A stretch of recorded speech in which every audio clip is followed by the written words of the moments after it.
vou compartilhar minha tela.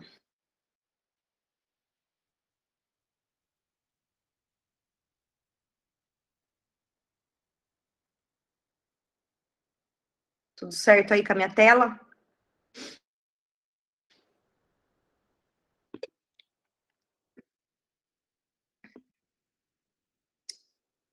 Beleza. Bom, pessoal, então, qualquer coisa, meninas, me mandem mensagem, tá? Se cair minha conexão, qualquer coisa assim, me avisem, por favor. Pessoal, antes da gente iniciar, então, a finalizar, eu gostaria, assim, de agradecer e parabenizar. 78% da classe acertou a questão 1 e 82% acertou a questão 2. Então, eu fiquei bem contente, eu acho que a gente teve um bom resultado. Mas, para aqueles que erraram, pode ter sido um erro bobo, né? Que logo já né, se ligou no fim. Mas eu vou passar rapidinho as questões, só para a gente resgatar, porque essas duas questões resumem o que a gente viu até agora, e para quem errou e ficou com dúvida, é o momento de esclarecer e não levar dúvida adiante, tá?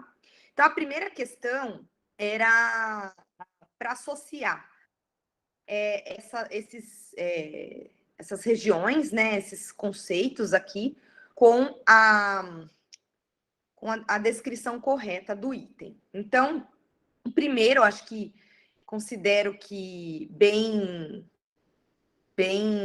fácil, né? Não sei se teve dúvida com relação a esse. Então, o primeiro, deixa eu pôr aqui meu laser. Bom, primeiro o córtex, né? Então, o que é o córtex somestésico? Ele corresponde a qual item abaixo? Vamos lá. Vamos participar. Vamos acordar que tá frio. Vamos esquentar. Alguém? Vocês estão aí? Estão falando no chat letra B. Isso, muito bem, obrigada. Vamos participar, senão eu não vejo que vocês estão aí. Ótimo, região do encéfalo que processa as informações somestésicas. Ótimo. Campos receptivos.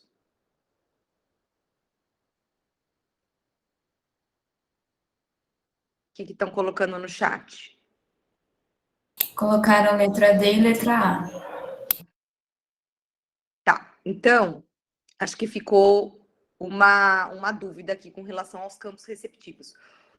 O campo receptivo é aquela região, né, que é inervada, que recebe o estímulo ali no receptor e tem o neurônio aferente primário, né? E a gente discutiu bem isso no fim da aula, que quanto menor o campo receptivo, maior a capacidade de discriminar os estímulos, correto? Vocês lembram disso que a gente discutiu bastante? Então, quando a gente tem campos receptivos pequenos, a região ela vai ter provavelmente muitos campos receptivos, né? E a sensibilidade da região vai ser maior, né? A região vai ser mais sensível. E vocês vão pôr isso em prática na nossa aula prática, que vocês vão realizar em casa.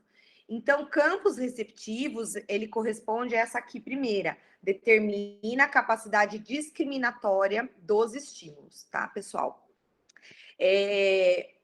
Vocês vão... o tamanho do campo receptivo, como que a gente pode saber o tamanho do campo receptivo? Pelo teste de discriminação de 2 pontos. O que significa o teste de discriminação de 2 pontos? É a nossa capacidade de discriminar 2 pontos. Exatamente o que o teste fala. Então, se a gente pegar... só que os 2 pontos, eles têm que acontecer simultaneamente. Porque se tiver diferença de tempo entre um toque e o outro toque, a gente vai naturalmente saber que são 2 pontos pela frequência ali de toque, né? Então, se a gente conseguir realizar um estímulo com 2 pontos simultaneamente, se a região, vocês vão fazer isso, se a região tiver campo receptivo grande, muito provavelmente esses 2 toques vão cair dentro do mesmo campo receptivo. E aí, o que vai acontecer? A nossa percepção, se a gente estiver de olho fechado, né, a gente não vai conseguir perceber que são 2 pontos, mas apenas um, Por quê? Porque os dois estímulos estão acontecendo no mesmo campo receptivo grande, né? Ao passo que, se a região tem campos pequenos, e como que a gente vai medir isso? A gente vai medindo os pontos com uma régua, né? Então, eu encostei aqui no lábio em 2 pontos distintos, eu vou pegar uma régua e vou medir os 2 pontos ali, tá? E aí eu vou afastando os pontos até eu perceber 2 pontos. E aí eu vou medir qual que é essa distância. Então, é assim que a gente faz a mensuração, obviamente, que é uma mensuração grosseira, mas ela nos permite saber se aquela região tem campos grandes, isso vai resultar numa sensibilidade menor, e a região que tem campos pequenos com uma sensibilidade mais acurada, tá? Alguma dúvida em relação a campos receptivos, correspondendo aqui com a letra A? Alguém não entendeu? Alguém colocou alguma coisa no chat? Não, Mi, no chat Ficou tá bem tranquilo. claro? Beleza, então vamos passar. Transdução de sinal é aquele conceito que eu falei para vocês que é o início de tudo, né? O que é a transdução de sinal? Corresponde com qual? Letra D. Ótimo, muito bem. É a conversão daquele estímulo, seja ele de qual fonte for, em potencial de ação, em sinal elétrico, que vai, uma vez deflagrado, vai chegar no seu destino, certo? Se o caminho estiver livre. E potencial de ação, né? Só sobrou transmissão do estímulo ao sistema nervoso central. Então, é via potencial de ação que ele vai atingir o sistema nervoso central, que ele vai ser, que vai percorrer todas as distâncias até o processamento. Pessoal, então, essa questão, basicamente, faz uma visão geral de todas de qualquer sensibilidade, né? Então, a gente tem o primeiro evento que acontece é a transdução de sinal, é o estímulo, transdução de sinal, aí vem o potencial de ação, né? Até atingir o córtex somestésico, e o campo receptivo determina aí a sensibilidade. Alguma dúvida aqui, pessoal? Acho que ficou claro agora, né? Quem errou, esclareceu a dúvida? Não vai errar de novo? Não? Então, vamos lá, a segunda. Então, aqui é uma questão de avaliar as afirmativas, né? Sobre a sensibilidade. Então, conceitos aí. Sensação, né? Lembra que eu frisei bastante no começo da aula a diferença de sensação e percepção. Então, aqui vai trabalhar um pouquinho desse conceito. Sensação é a detecção de um estímulo por um receptor, e percepção é a interpretação consciente do estímulo. Está verdadeira ou está errada ou falsa?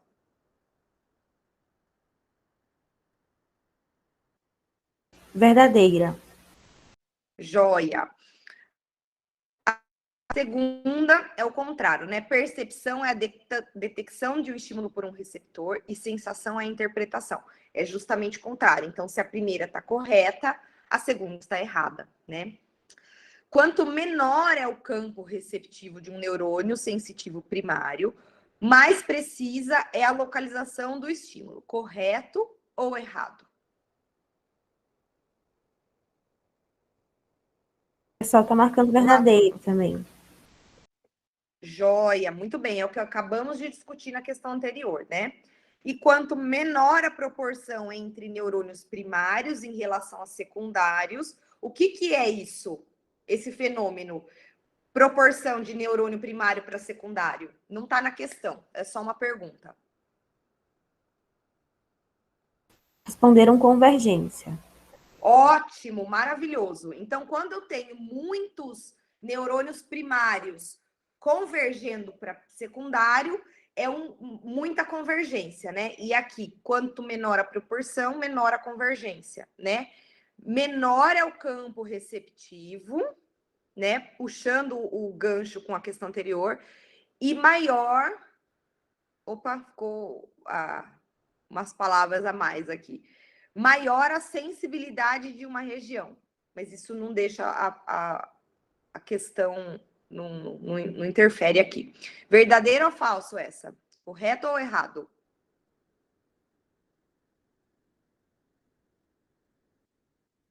Alguém falou aí no chat?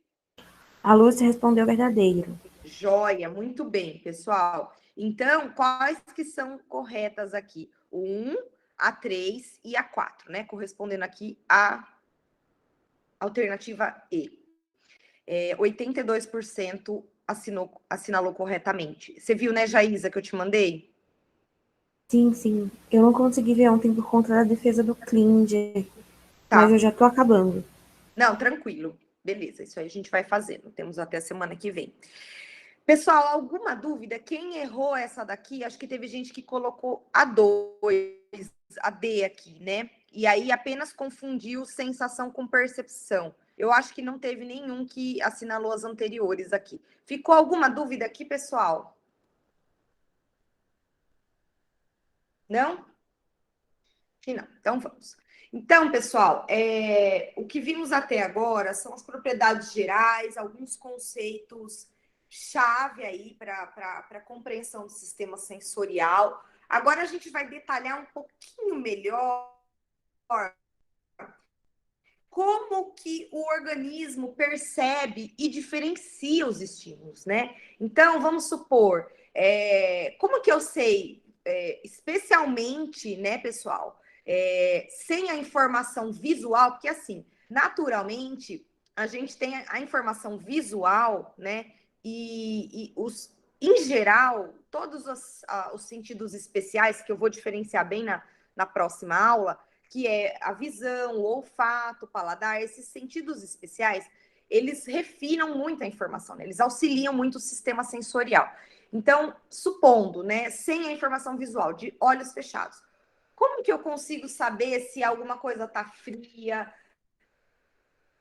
se isso aqui é duro, se isso é mole, se machuca, se é pontudo, se é macio, que mais? Se é quente, se machuca, se queima. Então, essa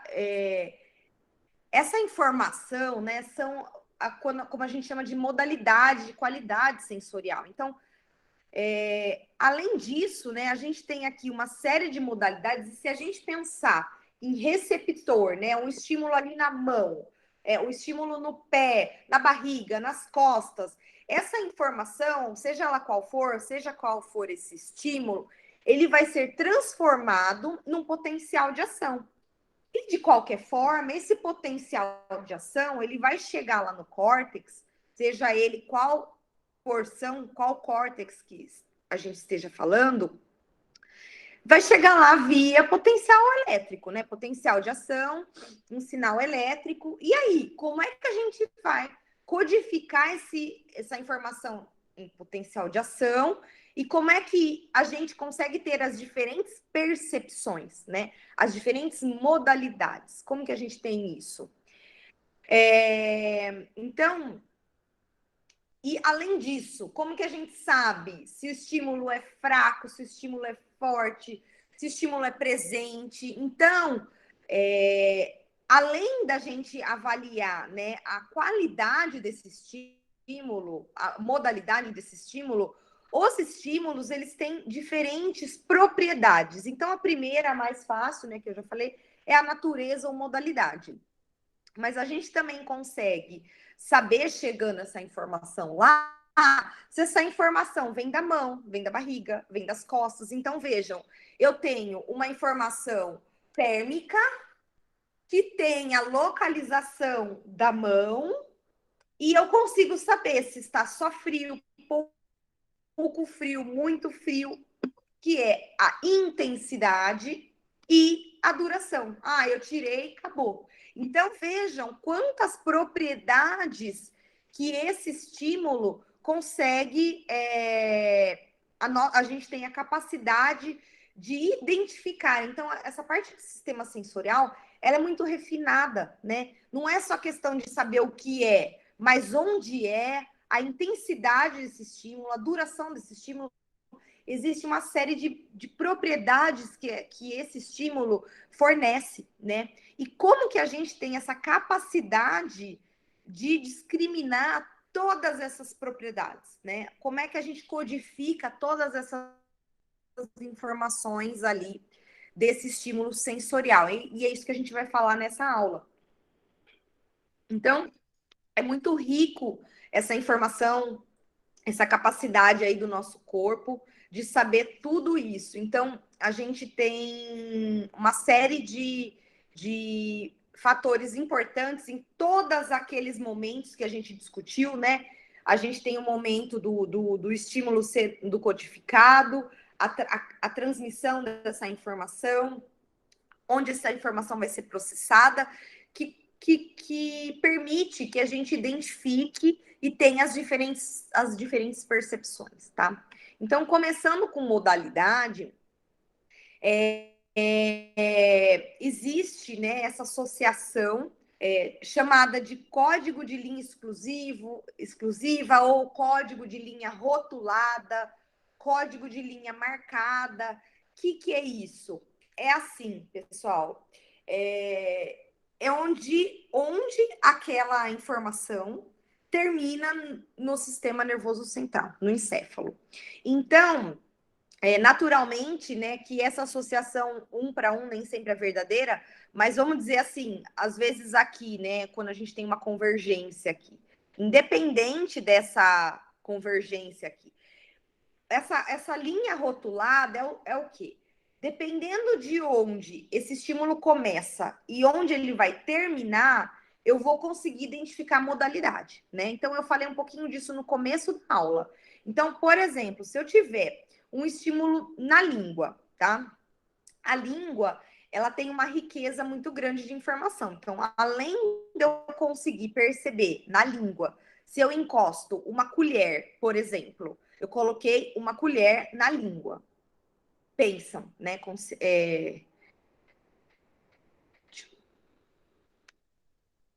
Eu coloquei uma colher na língua e eu consigo perceber se essa colher está quente. Então, eu tenho receptores aí na língua para temperatura.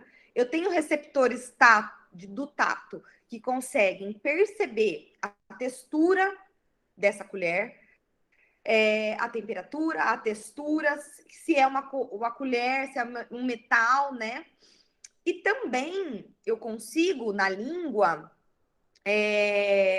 sentir se tem alguma coisa nessa colher. Se essa colher estava numa panela de feijão, se ela estava num molho de pimenta, se ela estava num pote de sorvete, né? Se eu não tiver, vamos supor que aquele resíduo de alimento secou, e eu ponho isso na língua, né? Eu consigo saber se é salgado, se é doce, se é ardido, se é refrescante. Então, essa informação só é possível por quê? Porque essa informação saindo da língua, ela vai chegar onde? Ela vai chegar no córtex gustatório, tá? Então, ela vai chegar aqui. Eu tenho conexão direta com o córtex gustatório e também com o córtex somatosensorial. Então, com isso, eu vou conseguir codificar as diferentes modalidades que a gente está falando: temperatura, tato e gosto, né? Paladar. Então,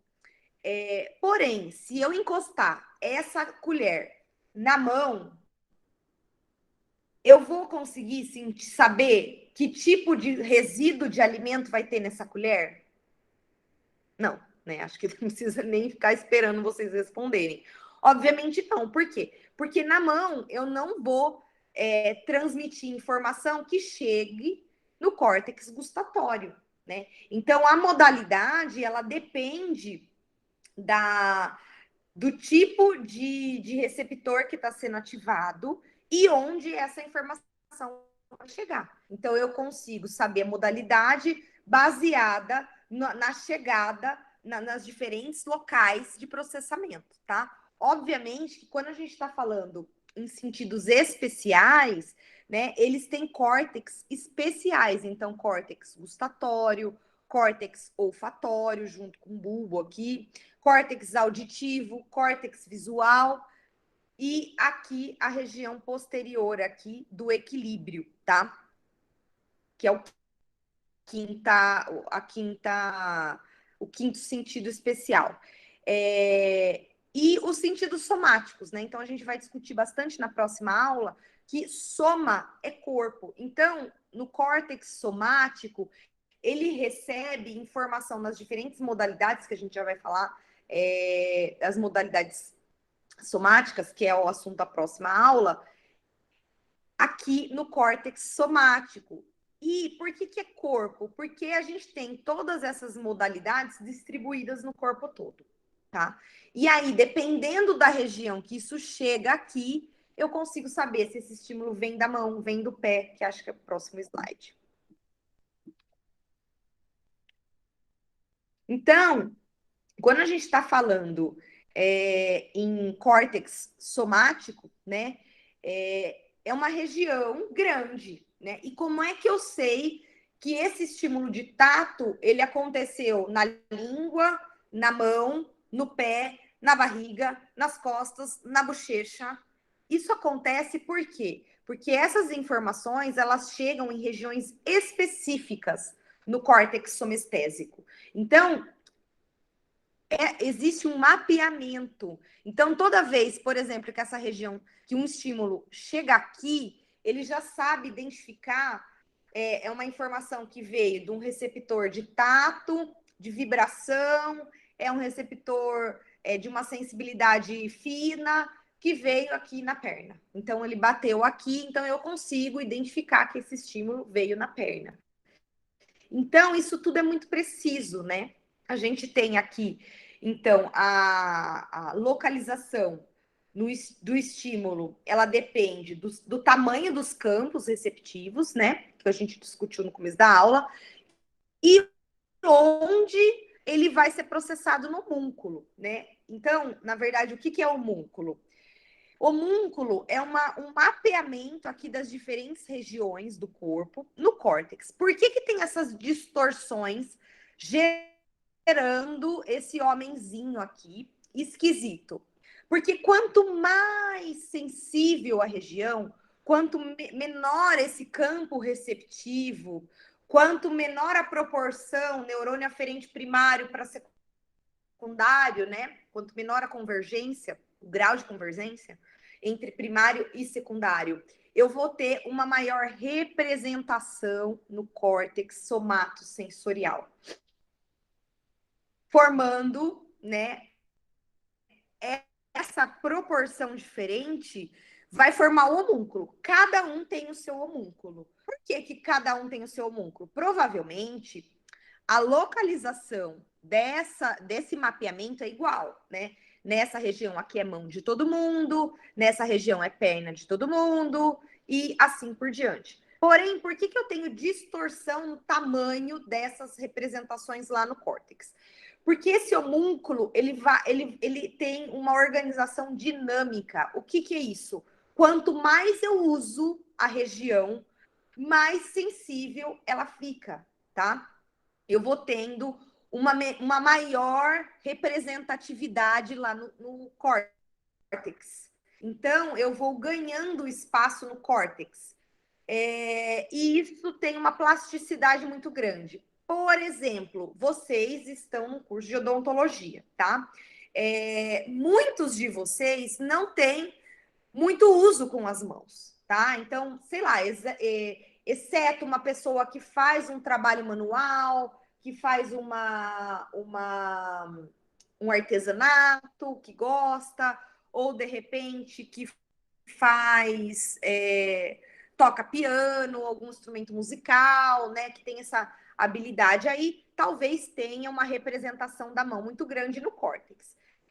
Salvo as exceções, não são pessoas que tenham uma representação tão grande. Mais um dentista, né, que vai desenvolver as suas habilidades aí, ele vai ganhando a habilidade manual ao longo do curso. Obviamente, se forma, dependendo da especialidade que ele vai fazer, vai ganhando mais ainda. Então, por exemplo, um endodontista que trabalha muito com a lima, né, ele vai localizar um canal, é uma lima e vai fazer esse movimento aqui. Ele vai ganhar uma representação do dedo indicador e do polegar maior conforme ele vai trabalhando. Então, por quê? Porque tem uma organização dinâmica.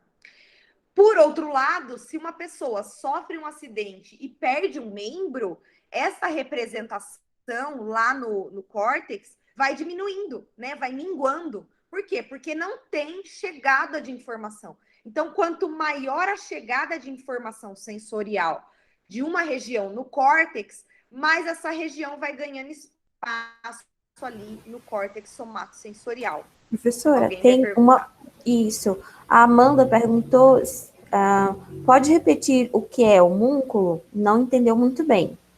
A Letícia também não entendeu. Tá joia. O que é homúnculo? Homúnculo é uma palavra que vem do latim, que significa homem pequeno, tá? Homem pequenininho. Que é exatamente esse menininho aqui, esse homenzinho aqui. Por que ele é todo bizarro, vamos dizer assim, todo desproporcional? Porque assim, se a gente pensar, na verdade, o córtex somatosensorial é nós, em miniatura. Por quê? Porque tudo... Lembra que me perguntaram da orelha? A gente tem uma representação na orelha, uma representação dos órgãos no pé, a gente tem uma representação do nosso corpo inteiro no nosso córtex, tá? Que é um homem pequenininho. Se a gente pensar e juntar todas as partes do córtex aqui, a gente tem um ser humano, né? Mas ele é distorcido porque a representação desse homenzinho, de nós, né? No nosso córtex, vai depender do uso das partes e também da sensibilidade, da quantidade de chegada de informação sensorial nessa região, né? Então, a gente acaba gerando um homenzinho, obviamente que não é proporcional igual nós somos, né? Boquinha, tudo certinho ali, proporcional, quer dizer, proporcional do que a gente acha que é normal, né? Ele tem esse formato alterado. Por quê? Porque essa representação lá no córtex vai depender da quantidade de informação sensorial que chega, né? Vai ter a ver com os campos receptivos, que a gente falou no começo da aula, e, obviamente, quanto que chega de informação ali. Também depende da convergência, né, da região. Então, regiões mais sensíveis, né, como, por exemplo, o lábio. Vocês vão fazer esse teste de discriminação de 2 pontos nos lábios e nas costas. E vão ver que o lábio é muito mais sensível do que as costas. Então, a representação das costas no nosso homúnculo é mínima. Olha o tamanho das costinhas dele aqui. A costinha dele é menor que o lábio. Olha o tamanho da beiça aqui dele. Da beiça, da língua, né? Então, ele tem aqui uma representatividade. Olha a língua aqui. A parte orofacial, orofaríngea dele aqui é uma representação enorme comparado com a perna dele, que é pequenininha, né? É maior. A faringe é maior que a perna? Não, gente. A faringe tem uma quantidade de aferência sensorial muito grande. Por isso que ela é proporcionalmente maior aqui. E quando a gente junta essas partes aqui do córtex no lugar certo, vamos dizer assim, eu pego a cabeça, ponho em cima do pescoço, aqui eu não sei se tem pescoço, aqui, o pescoço tá aqui. Gente, mas a cabeça tá aqui, o pescoço tá aqui? Sim, por quê? Porque a informação de pescoço ela é processada nessa região do córtex. Isso aqui é um corte transversal, pessoal, do córtex somatosensorial. Então, eu vou pegar o crânio, vou pegar essa parte aqui e fazer um corte aqui na frente, ó. Faço um corte assim. E aí, essa visão é metade do córtex somatosensorial, a outra metade está aqui. Um corte transversal. E aí, eu vou... mas o pescoço está aqui, a cabeça está aqui? Sim, por quê? Porque a chegada da informação de pescoço está aqui e a chegada de informação de rosto, né? De rosto, lábio, nariz, está tudo aqui junto. Aí eu vou pegar essas regiões aqui e vou juntar proporcionalmente em cima desse pescoço aqui. Então, ele vai ficar com o pescocinho, a cabeça maior. Então, se eu juntar essas partes, onde elas percepção na realidade, que é nosso corpo, vai virar esse homúnculo aqui, que é esse homenzinho, tá? Que homúnculo nada mais é do que um homenzinho, que é a representação do homem, nossa, lá no cérebro, no córtex somatosensorial, tá? E isso tem uma organização dinâmica e plástica, ou seja, quanto mais eu uso o membro, né, a região do nosso corpo, maior a proporção que ela vai ganhar aqui. E aí a gente vai tendo diferentes proporções desse homenzinho aqui. Cada um tem o seu homúnculo, porque cada um usa o seu corpo de uma forma, né? Cada um faz mais. Tem gente que trabalha muito com as mãos, vai ter a mão uma maior proporção. Toca algum instrumento musical, vai ter a boca mais uma proporção maior, e assim por diante, tá? Esclareci o que é homúnculo? Sim, a gente teve aqui feedback da Amanda que falou que entendeu. E já temos uma outra pergunta da Lúcia. Então, realmente, o frio é psicológico? Não, pessoal, é o seguinte, a gente vai falar de temperatura na próxima aula, tá? Obviamente que a percepção térmica muda de indivíduo para indivíduo. Então, aquelas pessoas que falam, eu não sinto frio, e aquela pessoa, eu sinto muito frio, é verdade, a pessoa não tá mentindo, entendeu? Então, só que a percepção do frio, né, de temperatura, ela depende de uma série de fatores. Então, aquela pessoa que tem muita massa muscular, que tem um metabolismo elevado, é uma pessoa que produz mais calor, né? Então, eu tenho uma massa magra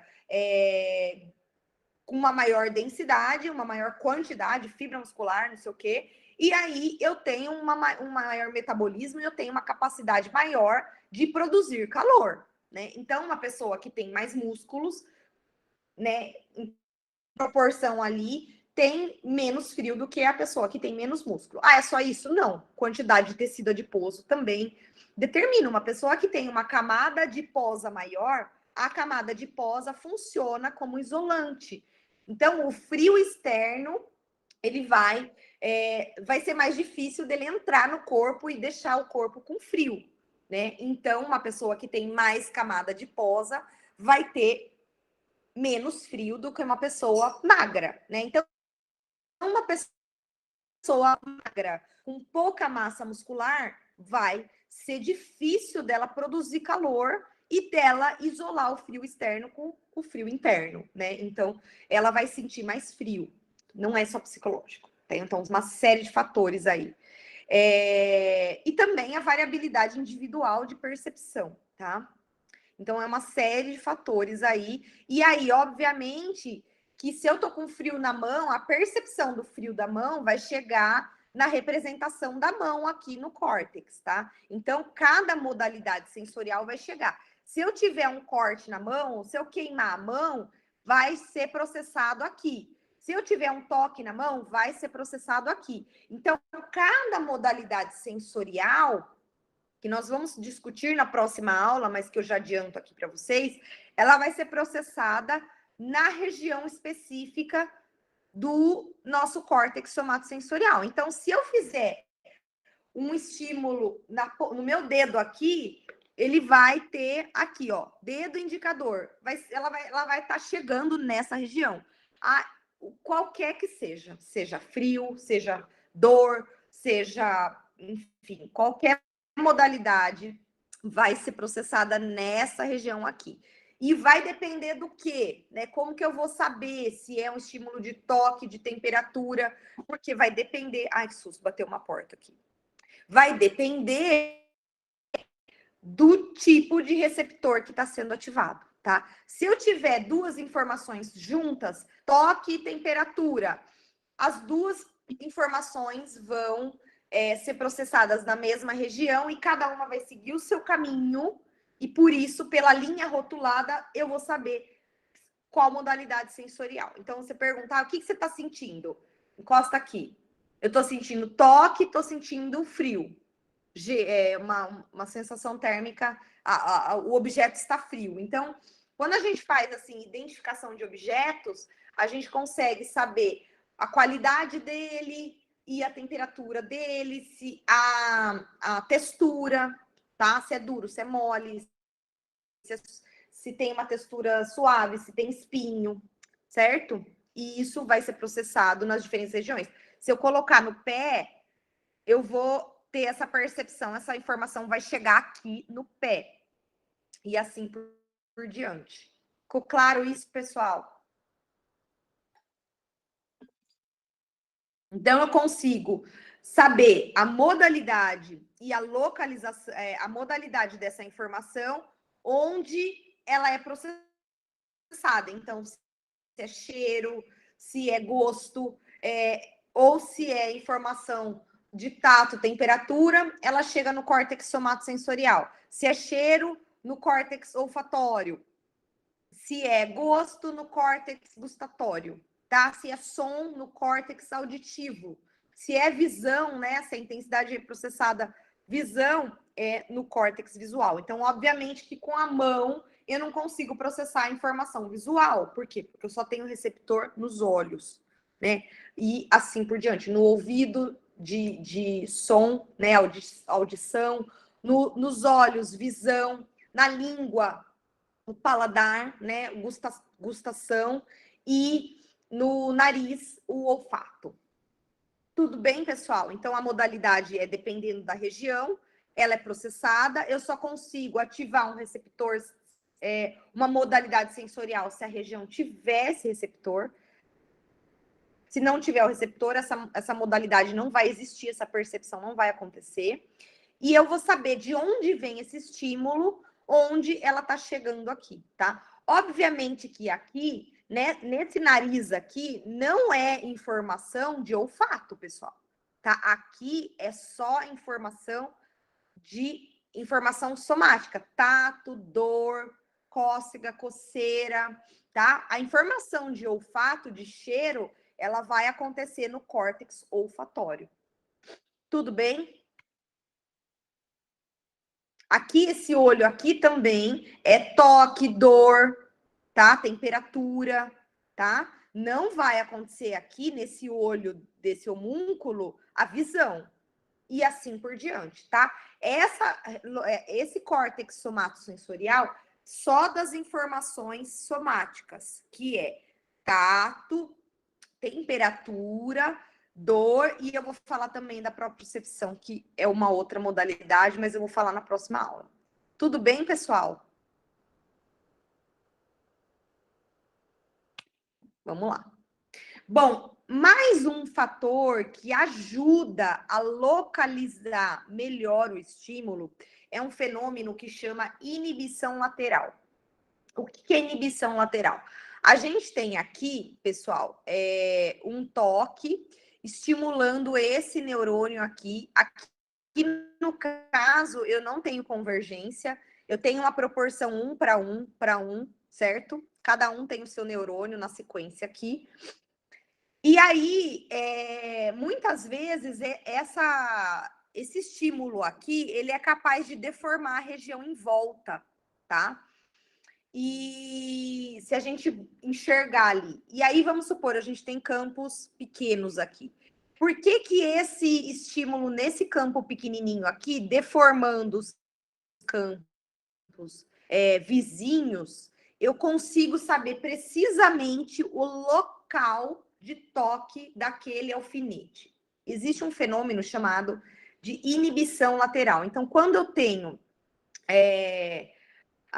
o estímulo acontecendo nesse neurônio aqui, os neurônios vizinhos, que também são ativados nesse toque aqui, eles têm uma intensidade menor de estímulo, tá?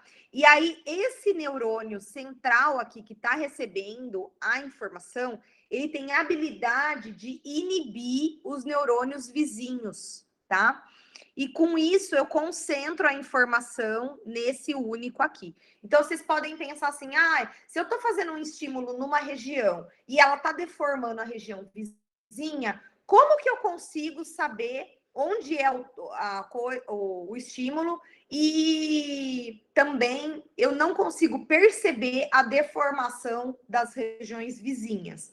É por conta desse fenômeno de inibição lateral. Então, a inibição lateral, ela inibe os neurônios laterais, e aí somente esse neurônio aqui vai carregar informação adiante no córtex. E aí eu vou ter a chegada da informação só desse ponto aqui. Essa informação que está ao redor não vai chegar adiante, tá? Então, toda a informação que chega no córtex, ela é processada. E aí eu tenho uma série de mecanismos aí que consegue inibir para fazer com que esse estímulo tenha uma precisão maior, tá?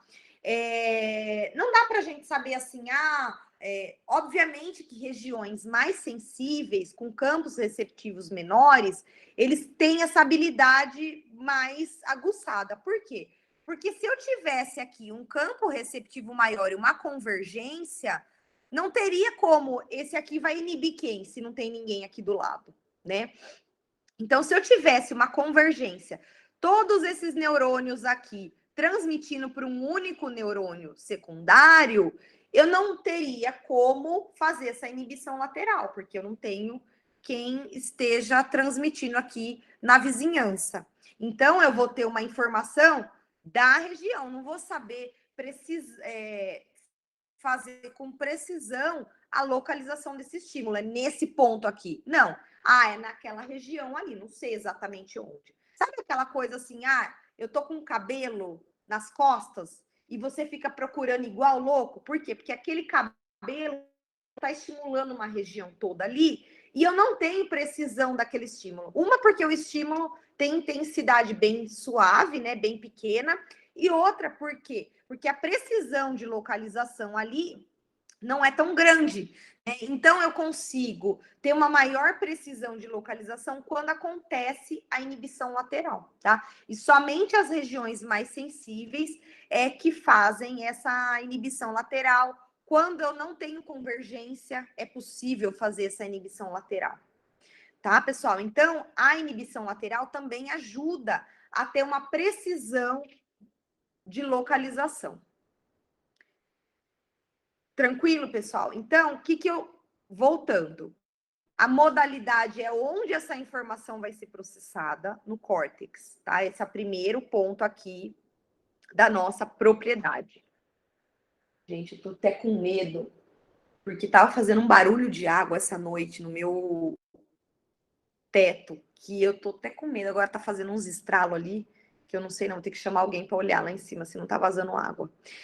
Então, eu tenho a modalidade, né, dependendo da região do córtex, e como é que eu faço a localização, a precisão dessa localização. Então, vai depender do campo que a gente comentou, vai depender da convergência e vai depender também da possibilidade de inibição lateral na dependência de uma menor convergência, tá? Então, todas esses processos fisiológicos aí determinam se aquela região eu consigo identificar exatamente um estímulo. É aquilo que eu falei para vocês do pernilongo. Se um pernilongo senta aqui no nosso rosto, a gente sente. Se um pernilongo senta na perna e pica, a gente só vai ver depois que começa a coçar.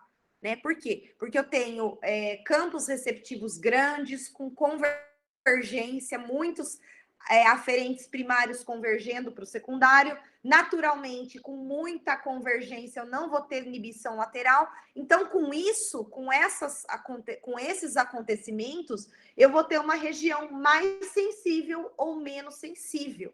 Tá? Aí a gente tem essas diferenças. O nosso corpo não tem sensibilidade igual, né, de localização e precisão de localização igual no corpo inteiro.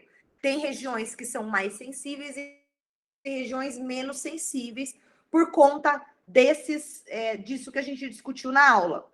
Campo receptivo, convergência, e agora a gente viu também que a inibição lateral também ajuda a localizar mais precisamente um estímulo. Tudo bem, pessoal? Como é que estão aí? Alguém não entendeu? Mi, não chegou nada no chat. Então, vamos seguindo. A próxima, né, propriedade é a intensidade do estímulo. Bom, o que é intensidade? A gente saber a força, né, daquele estímulo. Então, qual que é a diferença de um murro fraco de um murro forte, né? Como é que eu vou saber se o murro é forte, se o murro é fraco? Um beliscão, né? Uma pressão, um apertão ali no braço. A gente consegue determinar essa intensidade por duas possibilidades aqui. A quantidade, né, dos receptores ativados, a população. Então, quanto maior o estímulo, mais receptores esse estímulo consegue estimular. E também a frequência de potenciais de ação. Então, se eu tenho um estímulo muito intenso, eu vou deflagrar um potencial de ação na sequência do outro, né? Por quê? Porque esse estímulo tem uma intensidade muito grande, tá? Então, a intensidade e a duração do estímulo está intimamente ligada, tá? Mas a intensidade eu consigo discriminar pela população de receptores e pela frequência de potencial de ação. Então, eu tenho um estímulo mais intenso, veja aqui, ó, a intensidade. Aqui é o potencial de membrana, então esse estímulo não é potencial de ação aqui, tá, gente? Esse gráfico é potencial de membrana. Então, eu tenho um estímulo com uma intensidade menor, lembra naquele neuroninho, no começo da aula, fazendo a inversão do potencial de membrana? Obviamente que uma vez que atinge o limiar, o potencial de ação é deflagrado. Então, aqui, esse pauzinho, ele vai mostrar a quantidade de potencial de ação deflagrado, tá? Que, obviamente, ele é tudo ou nada, ou ele acontece ou não. E aqui, nesse estímulo de intensidade maior, eu tenho aqui mais receptores sendo ativados, né? A inversão aqui é maior do potencial de membrana, e aí eu tenho muito mais potencial de ação acontecendo ali, obviamente respeitando o tempo de reversão do potencial de membrana para poder deflagrar outro potencial de ação, respeitando tudo isso, tá? Então, eu tenho, obviamente, que quando eu tenho um estímulo de uma intensidade maior e possivelmente uma duração maior, aqui nesse gráfico está mostrando a duração também, eu tenho mais potencial de ação e, além disso, a frequência de potencial de ação também é maior. Então, eu tenho mais potenciais de ação acontecendo. Quando isso acontece, mais potencial, num menor espaço de tempo, isso é um aumento de proporção, de frequência de potencial. Gente do céu, que medo. Desculpa, mas eu tô morrendo de medo de acontecer alguma coisa lá em cima. Ai, já pensou cair o teto aqui no meio da aula, gente? Que horror. E aí, naturalmente,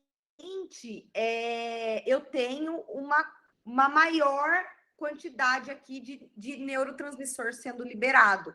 Então, com isso, eu tenho também a capacidade de codificar intensidade e duração desse estímulo, tá?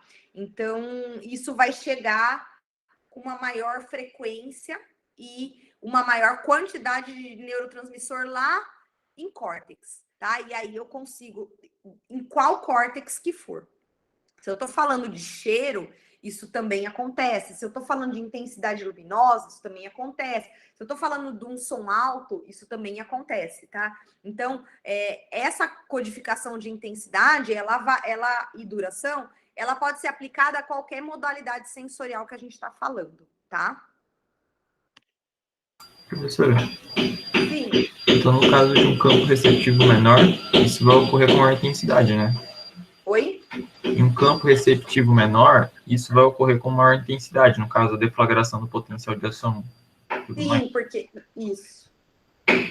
Vai, porque eu tenho uma maior também quantidade de receptor ali na região, né? Se eu estou fazendo um estímulo de uma intensidade grande e o campo é muito pequenininho, naturalmente eu vou conseguir também ativar os receptores vizinhos. E na dependência desse estímulo ter uma magnitude muito grande, o fenômeno de inibição lateral, ele não vai conseguir pontuar muito bem esse estímulo. Isso vai acabar dissipando, tá? Então, quanto menor o campo, isso aqui também vai estar mais evidente, essa intensidade. Beleza, obrigado. Certo? Tá bom? E tem uma questão, pessoal, que na verdade às vezes eu tenho uma dificuldade assim de encontrar o local mais apropriado aí para falar, mas talvez seja agora. Nesse momento aqui eu vou introduzir esse conceito. Bom, já falo o que eu ia falar. Também temos a duração do estímulo, né? Só que se vocês pensarem numa questão assim, então, quanto mais longo o estímulo, eu vou conseguir perceber esse estímulo por muito tempo, porque ele vai ficar liberando neurotransmissor aqui e eu vou estar. Professora, mas tem estímulo que eu paro de sentir. Tipo o cheiro, né? O olfato. Você chega num lugar ali, você tem aquela informação, vocês sentem aquele cheiro do lugar, depois vocês não sentem mais. Aquele cheiro sumiu? Sumiu. Né? Então, eu cheguei em casa, tá cheirando café. Dali a pouco, você não sente mais o cheiro de café. Né? Que mais? Eu passei perfume. Né? Tomei banho, passei perfume. Eu sinto o cheiro de perfume, mas dali a 2 horas, meu perfume é fraco, já saiu o cheiro. Não, na verdade, pessoal, por que isso acontece? Porque a duração do estímulo depende do receptor, tá? Existem alguns receptores que eles têm adaptação lenta ou nunca se adaptam. O que significa isso? Que enquanto tiver o estímulo, eu estou monitorando as informações. Isso é essencialmente importante para aqueles receptores de pressão arterial. Já pensou se eles se adaptassem? Né? Ainda mais numa vida longa aí? Adaptou. Não controla mais a pressão. Né? E receptor de osmolaridade, receptor químico, receptor de pH sanguíneo. Gente, tem informação que é essencial ser monitorada. Então, os receptores devem ser tônicos. Agora, um receptor de olfato, vocês acham que ele é tônico ou ele é fásico?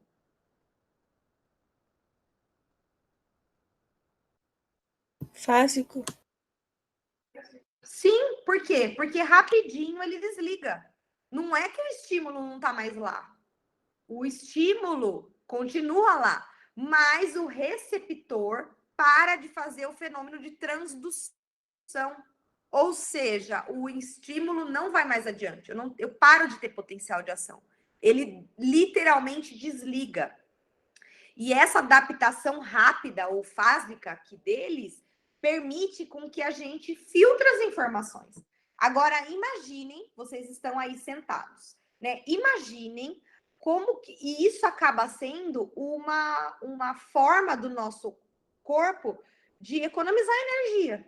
Imaginem o bombardeio de informação sensorial se não existissem os receptores fásicos. Vocês iam ficar o tempo inteiro prestando atenção, percebendo a roupa do corpo, a calcinha, o sutiã, a cueca, o elástico de cabelo prendendo o cabelo, o sapato no pé, a meia do pé, o cheiro do ambiente, os sons, porque tudo tem barulho, né? A gente não fica num ambiente 100% sem barulho.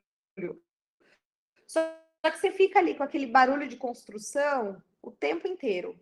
Você esquece do barulho, né? Você desliga aquela informação. A gente tem essa habilidade. Por quê? Porque os receptores têm adaptação rápida. Quais que não têm adaptação rápida, adaptação lenta?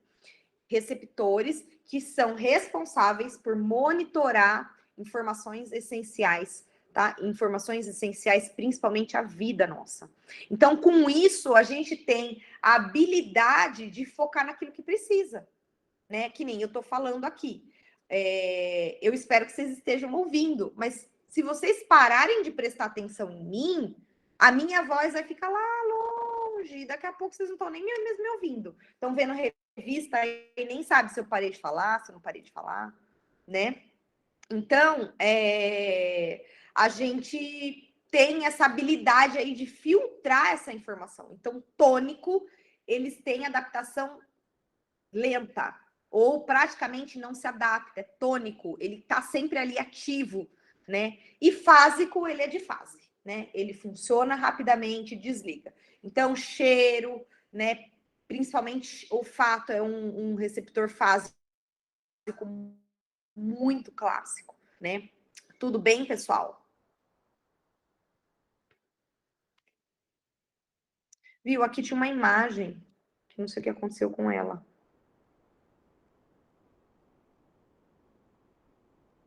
Tem uma pergunta. Não sei o que aconteceu.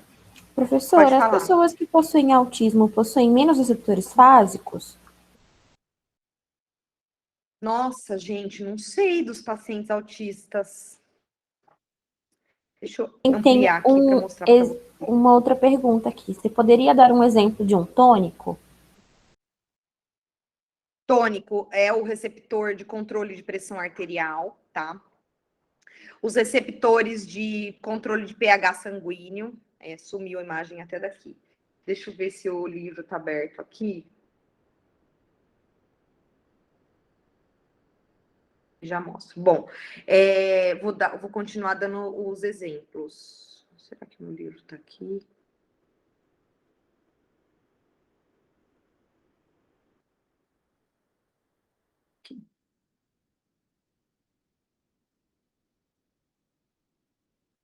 Deixa eu só achar a figura que eu já... Eita! Depois dessa. Aqui.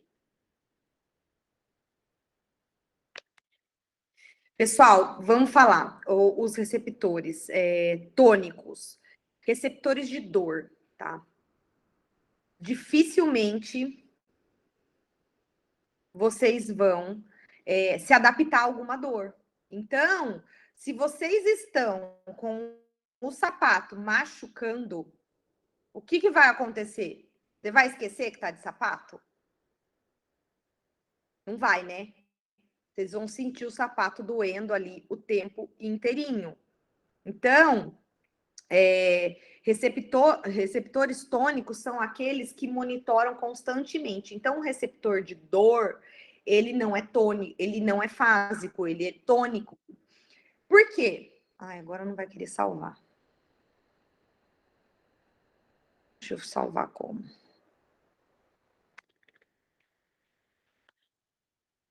Se assim salva.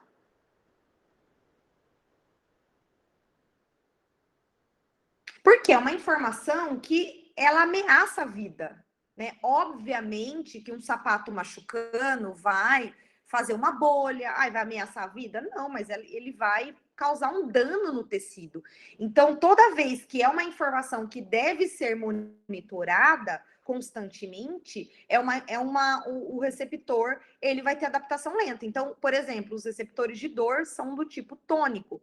Alguns receptores mecânicos são do tipo fásico e outros são do tipo tônico. Qual que é tônico? O receptor de pressão que controla a pressão arterial. Os baroreceptores são tônicos. Por quê? Porque se eu não monitorar a pressão arterial o tempo inteiro, eu morro. Né? Já pensou se minha pressão começa a subir e eu não ativar mecanismos de opor esse efeito, eu posso morrer. Pode estourar vaso sanguíneo. A pressão do sangue, o sangue, ele tem que... vocês vão ver depois lá, sistema cardiovascular com a Fernanda, o professor Yuri vai falar aula do sistema nervoso autônomo. O sangue, ele tem uma certa pressão que vai ali nos vasos. Para quê? Para irrigar, levar nutrientes aos tecidos, oxigênio.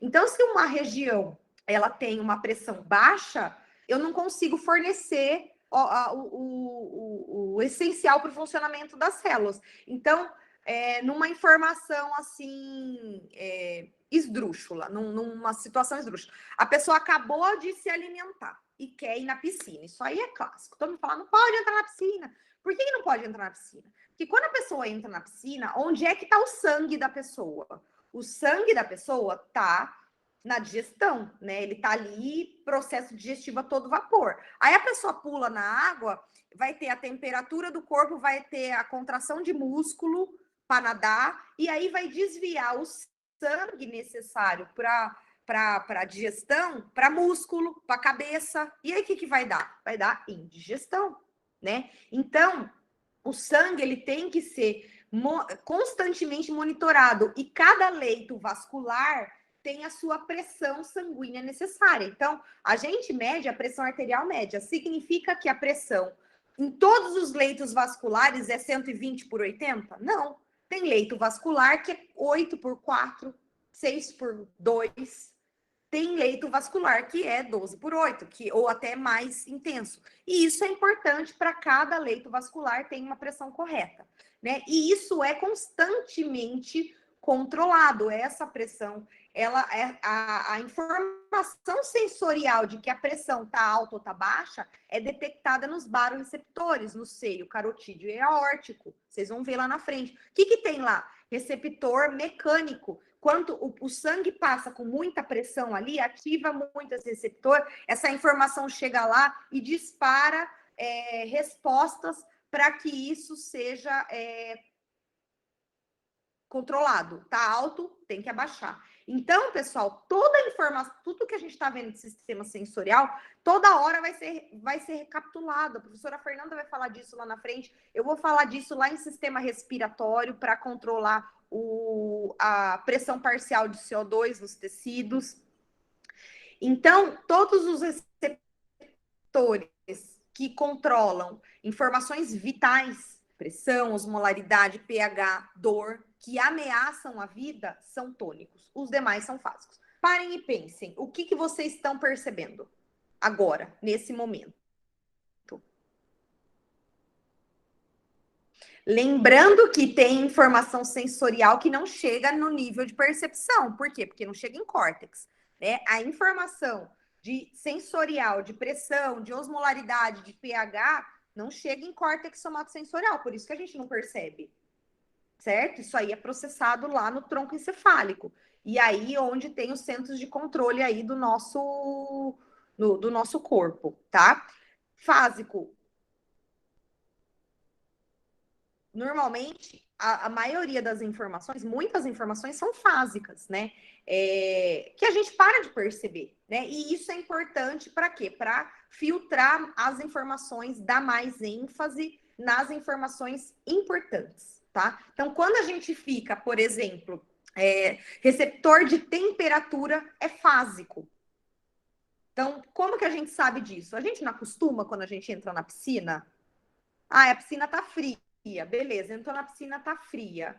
Dali a pouco, começa a mexer, o corpo vai se acostumando, é a adaptação, tá? Quando a gente entra num banho e a temperatura tá gostosa, tá quentinho, né? Agora nesse frio, entrar no chuveiro quente é a melhor coisa. Aí a gente tá ali tomando banho, a gente não percebe que a água tá mais quentinha. A gente tá ali prestando atenção na cabeça, tem que lavar. A gente desliga a informação, ai, que banho quentinho. Começa a pensar na aula, começa a lavar o pé, lavar o cabelo, o que vai fazer no dia. Desliga, né? A gente se adapta rapidamente. Aí, quando que a gente sente temperatura? Se muda a temperatura. Então, se a gente está tomando um banho quente, pensando na vida, e de repente o chuveiro desliga, né? Ou cai um jato de água fria, a gente toma um baita de um susto. Daí a gente ativa outros receptores de frio, que a gente vai ver na próxima aula, e aí a gente consegue perceber a temperatura de novo. E essa questão de fásico aqui, a gente vai ver também, tem uma parte muito rica na aula prática de receptores térmicos, tá? É bem legal. E uma outra questão importante é que a questão de temperatura vai depender da faixa de temperatura. Quando a gente está falando em extremos, a gente passa... Ai, professora, por que a gente não acostuma com um banho que está queimando? Por quê? Porque quando a gente está em extremos, a gente vai falar isso na próxima aula, a gente passa a ativar também receptores de dor. E o receptor de dor, ele entra em tônico, tá? Então, o receptor tônico de dor, ele não se adapta. Então, a gente não consegue se acostumar com dor. Quem tem dor e continua com dor, fica o dia inteiro com dor, né? Se a dor dá uma amenizada, a gente esquece um pouco dela. Então, obviamente que tudo depende da intensidade, mas o receptor, as fibras de nociceptores, que nós vamos falar na próxima aula também, nós vamos falar bem das modalidades na próxima aula, elas não se acostumam, elas têm adaptação, eles são do tipo tônico, tá?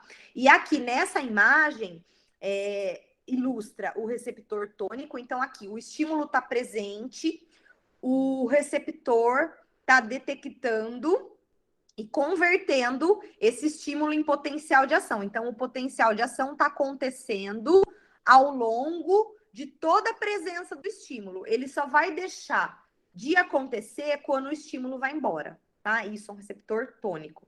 Receptor fásico.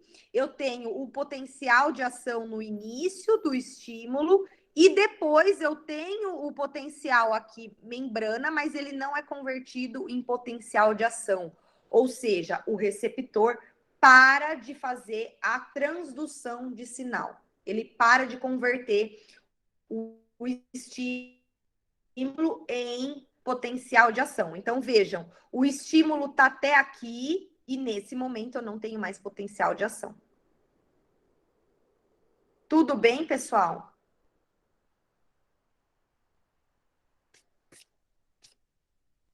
Alguma dúvida?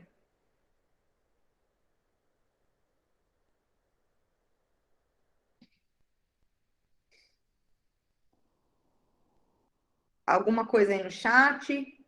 Não, professora, não tem nada no chat. Alguém pediu os exemplos, né, de tônico? Ficou claro, pessoal, a diferença de tônico e fásico? Então, se não fosse essa habilidade do receptor de se adaptar, a gente ia ter um boom de informação sensorial o tempo inteiro, né? O tempo inteirinho, tá? Agora, pessoal, vocês querem fazer um... Deixa eu parar minha apresentação aqui.